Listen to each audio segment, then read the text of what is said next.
Hi, I'm Pamela Crawford for LECHUZA. Now that I have the Balconera planter put together, it's time to plant. The strategy for planting is similar to what you have seen me use throughout this entire video series. I'm going to use a tall, spiky plant in the center, and I'm going to use smaller plants around it that are quite different. I'm doing a planter for shade, so I'm going to use my favorite, which are bromeliads, as the centerpiece plant. Then I'm using this one. This one is really fun. It's called a polka dot plant. It is pink polka dots on green, and it looks really nice with the pink bromeliad, and some green ivy to tuck in when we're done. The first step in planting is to take the plant out of the container. Easy to do. You simply turn it upside down, pull it off, and it's off. The next thing to do is dip it in water. Now, all people don't do this. I do this simply because I like the root ball to be wet when it's planted, and secondly, when the root ball is really wet, it's almost like modeling clay, and it makes it really, really easy to place in a container. I'm going to leave it drain just for a second, and I'm going to put the potting mix in the container. We've already got this one almost full, but I want to point out something to you that's really, really, really important. It is critical for the success of your plantings that you buy potting mix, not potting soil, not garden soil. It's easy if you get to your garden center and simply look for a brand name you trust and the word mix. Potting soil and garden soil are too heavy for containers such as this, and your plants can drown. Now that we have a nice wet root ball on our bromeliad, I'm simply going to move this apart, tuck it in very lightly. I'm done planting the centerpieces now. It probably took me about 30 or 40 seconds. It's really, really fast.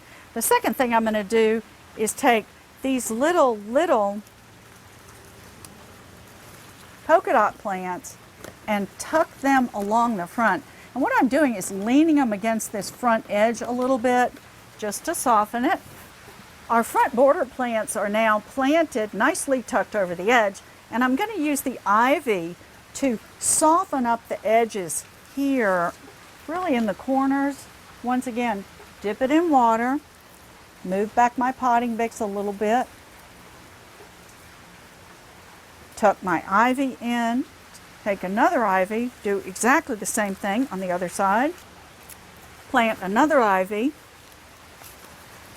You'll see me all the way through dipping my hands in the water. It's not only good to have the water here to soak your root balls, it's also really nice to have it to knock the dirt off your hands in between planting different plants in your potting mix. Once you're done planting, it's time for fertilizer. I like dynamite fertilizer because I really cannot goof up with it.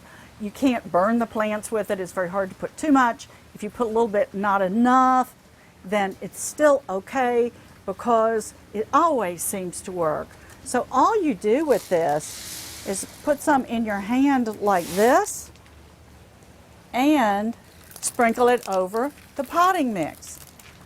You don't have to water it in, nothing. Now, this fertilizer is going to last as long as these plants do. These plants should last, the bromeliads are going to bloom anywhere from about a month to 3 months. The polka dot plants are going to go about 6 months. Ivy are going to go for years, but do not let them escape into your garden, or you will never see any of your forests again. It will take them over. Now, as I'm looking at this, to me it looks just a little bit dark, and I've done this a lot with the LECHUZA planters. We plant them first in what we think might work, and then we play around. I've always heard that women are able to change their minds. So let's see what happens if we change it from a brown to a white. Do you like it better? I do. I think the white really picks it up. This shows another advantage of the LECHUZA liner system. You can change colors at will, and you saw how easy it was. Watering new plants in the LECHUZA system is like traditional watering when you first start. The LECHUZA self-watering system consists of the roots taking the water up from the bottom reservoir all the way into the top of the plant. The problem we've got right now is the roots are too small to be in the bottom reservoir. So I'm going to water it on top just like I would a regular plant.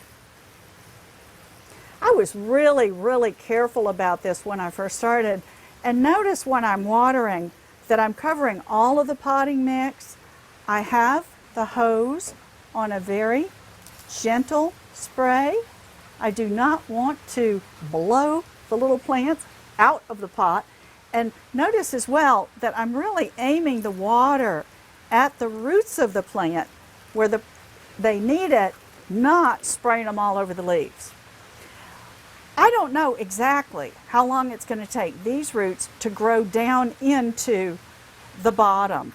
But what we did when we first started is we were so careful. We went something like 2 months, and then we were lifting them up and we were unplanting and everything we could possibly do to see where are the roots. But what we ended up doing after a long time was kind of forgetting about it. We just took off the cap, went ahead and filled the water reservoir.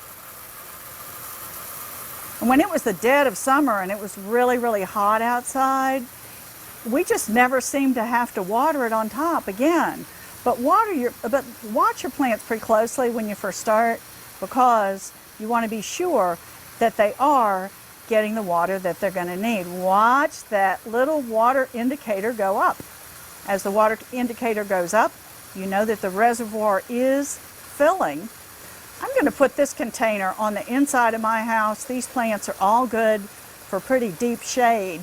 Probably going to put it in the middle of a table where it gets some light from the overhead lights in the room, or you could put it in a window where it's getting some light from the sun.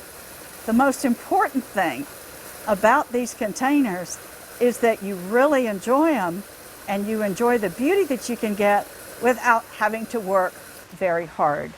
I'm now putting the cap back on the water reservoir, and I'm done. Thank you so much for watching.